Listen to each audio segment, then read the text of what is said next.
ating mundo ngayon ay pagod na. We must develop a sense of responsibility towards our total environment. Trees, flowers, at magandang klima. Before, paano na ngayon? Lagas ng mga puno at hindi magandang klima. Do you still care? Yamang lupa, yamang mineral, yamang bundok, at yamang tubig. Yan ang ating natural resources. Tayo ay sumama sa iba't ibang activities katulad ng tree planting. Tayo ay mag-recycle ng mga gamit na hindi na natin kailangan.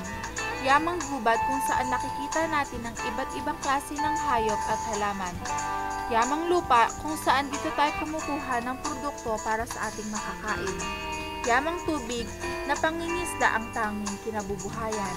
At yamang mineral na dito tayo kumukuha ng oil, bato, at iba pang produkto. Ikaw, marunong ka bang magmahal ng kalikasan? Kung mahal mo talaga ito, nasa iyong kamay ang pagbabago. Gusto mo bang mawalan ka ng tirahan pagdating ng panahon? It's your choice.